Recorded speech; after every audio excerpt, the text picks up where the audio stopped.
తిరిగి వార్తలకు స్వాగతం. నియోజకవర్గంలో ఎమ్మెల్యే రఘురామకృష్ణంరాజు ఆదేశాలతో నిర్దాక్షిణ్యంగా పేదల ఇల్లు కూల్చివేయడాన్ని నిరసిస్తూ మే 6న గరగపర్రు రోడ్లోని డీమార్ట్ ఎదురుగా ఉన్న ఖాళీ స్థలంలో సాయంత్రం 3 గంటలకు సిపిఎం పార్టీ ఆధ్వర్యంలో భారీ బహిరంగ సభ నిర్వహిస్తున్నట్లు సిపిఎం రాష్ట్ర కార్యవర్గ సభ్యులు బి బలరాం విలేకరుల సమావేశంలో తెలిపారు. ఈ బహిరంగ సభకు సిపిఎం రాష్ట్ర కార్యదర్శి వి శ్రీనివాసరావు ముఖ్య వక్తగా, వామపక్షాల నాయకులు, ప్రజా సంఘాల నాయకులు, దళిత సంఘాల నాయకులు, రాజకీయ పక్షాల నాయకులు హాజరై ఈ సభలో ప్రసంగిస్తారని తెలిపారు. ఈ సందర్భంగా బి బలరాం కూటమి ప్రభుత్వం వచ్చిన తర్వాత ఈ 6-7 మాసాల్లో నియోజకవర్గంలో అభివృద్ధి పేరుతో విధ్వంసం జరుగుతోందని అన్నారు. సుమారుగా 800 ఇళ్లు, చిన్న చిన్న దుకాణాలను బుల్డోజర్తో కూల్చేసి పేదలను రోడ్డు పాలు చేశారని వాపోయారు. ఇది సరిపోక ఇంకా కూల్చేస్తామని 400-500 ఇళ్లకు నోటీసులు ఇచ్చేందుకు సన్నాహాలు చేస్తున్నారని అన్నారు. ఎమ్మెల్యే తక్షణం ఈ ప్రయత్నాలు విరమించుకోవాలని కోరారు.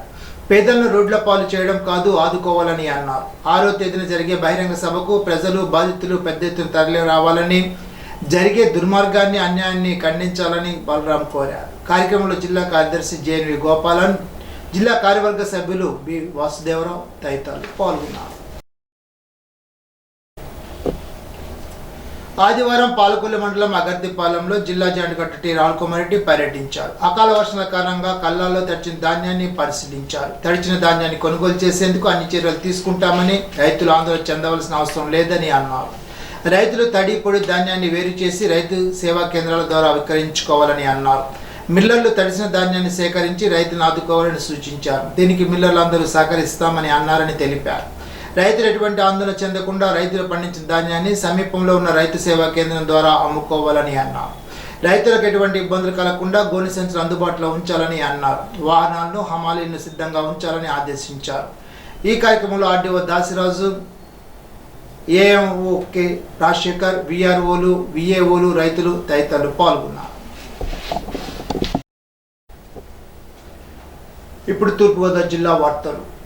ధాన్యం కొనుగోలు విషయంలో రైతులు ఎవరు అధైర్యపడవద్దని మంత్రి కందుల దుర్గేష్ భరోసా ఇచ్చారు. వియత్నాం పర్యటనలో ఉన్న మంత్రి దుర్గేష్ నియోజకవర్గ రైతుల కోరిక మేరకు మరో 680 టన్నుల ధాన్యం కొనుగోలుకు ఏర్పాటు చేయాలని ఆదివారం అధికారులను ఆదేశించారు. నియోజకవర్గంలోని వడ్లూరులో 300 టన్నులు, పసలపూడిలో 200 టన్నులు, మరో 5 గ్రామాలైన సచ్చివాడ, సూర్యారావుపాలెం, తాడిపర్రు, వెలివెన్ను, కాల్దారి గ్రామాల్లో 180 టన్నుల ధాన్యం కొనుగోలుకు ఆదేశించినట్లు ఒక ప్రకటనలో పేర్కొన్నారు. త్వరలోనే నియోజకవర్గంలోని మిగతా ప్రాంతాల్లో మరిన్ని టన్నుల ధాన్యం కొనుగోలు చేయనున్నట్లు తెలిపారు. ధాన్యం కొనుగోలు లక్ష్యం పెంచమని అడిగిన వెంటనే స్పందించి చర్యలు చేపట్టిన మంత్రి కందుల దుర్గేష్ పనితీరు పట్ల నియోజకవర్గ రైతాంగం సంతోషాన్ని వ్యక్తం చేసింది. వంట మాస్టర్ వల్లి భాష కుమార్తెను వేధిస్తున్నట్లు వచ్చిన ఫిర్యాదుపై సిరంగుల అనిల్పై 2021లో ఫోక్సో కేసు పెట్టగా అది హత్యకు దారితీసింది.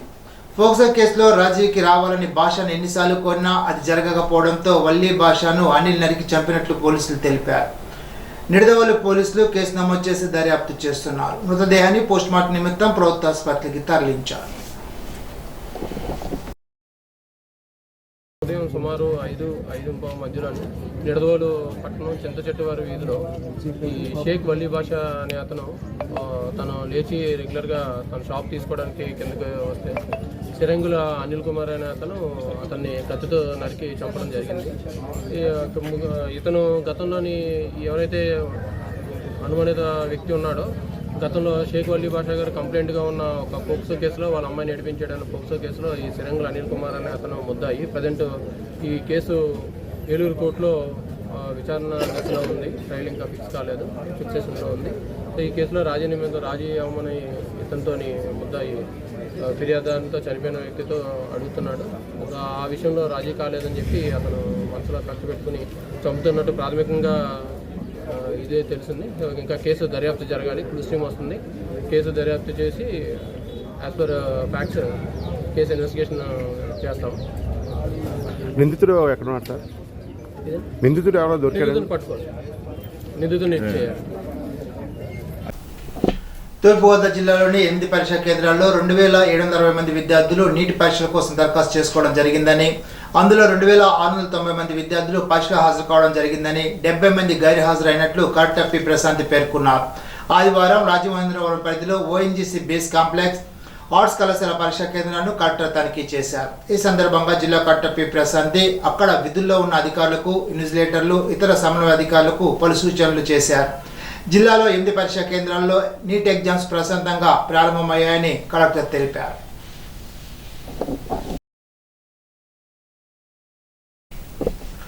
అకాల వర్షాలు, వాతావరణ శాఖ హెచ్చరిక నేపథ్యంలో కోతలు పూర్తి చేసిన ధాన్యం సేకరణ విషయంలో అత్యంత జాగ్రత్తగా వ్యవహరించాల్సి ఉంటుందని జిల్లా కలెక్టర్ పి ప్రశాంతి స్పష్టం చేశారు.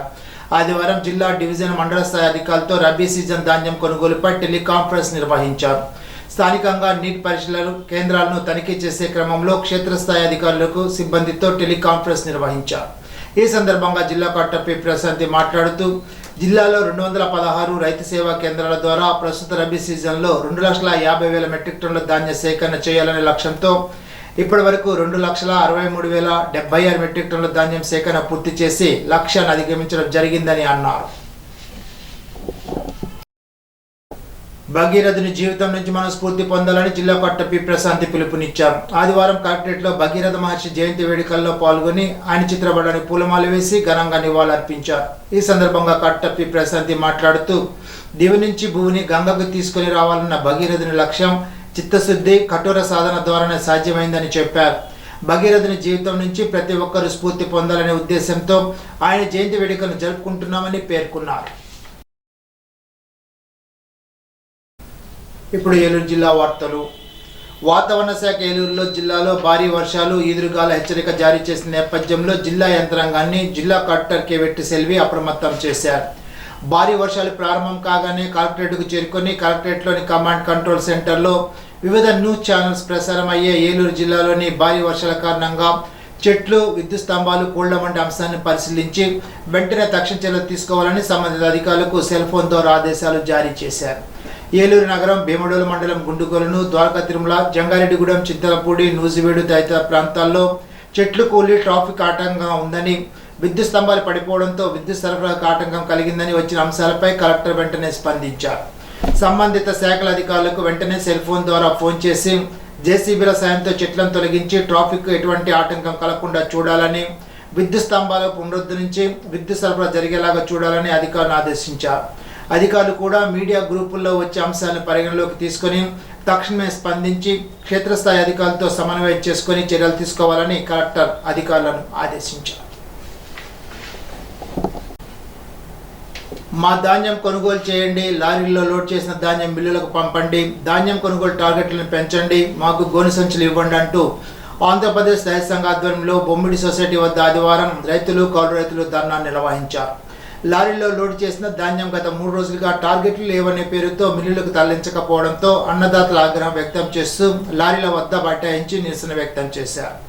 రైతుల వద్ద ఉన్న ధాన్యం పూర్తిగా కొనుగోలు చేసి ఆదుకోవాలంటూ నినాదాలు చేశారు. ఈ సందర్భంగా రైతు సంఘ రాష్ట్ర సహాయ కార్యదర్శి కె శ్రీనివాస్ మాట్లాడుతూ ధాన్యం కొనుగోలు లక్ష్యం పేరుతో రైతులు, కౌలు రైతుల నుండి ధాన్యం కొనుగోలు నిలిపివేయడం అన్యాయమని విమర్శించారు.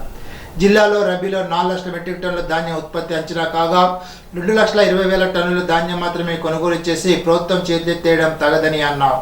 ఆంధ్రప్రదేశ్ కౌలు రైతు సంఘ మండల నాయకులు దూడే కేశవ, వానపల్లి సత్యనారాయణ మాట్లాడుతూ అకాల వర్షాలకు ధాన్యం తడిచిపోయి కౌలు రైతులు తీవ్ర ఇబ్బందులు పడుతున్నారని చెప్పారు. కళ్ళలో ఉన్న ధాన్యం వెంటనే కొనుగోలు చేయాలని కోరారు.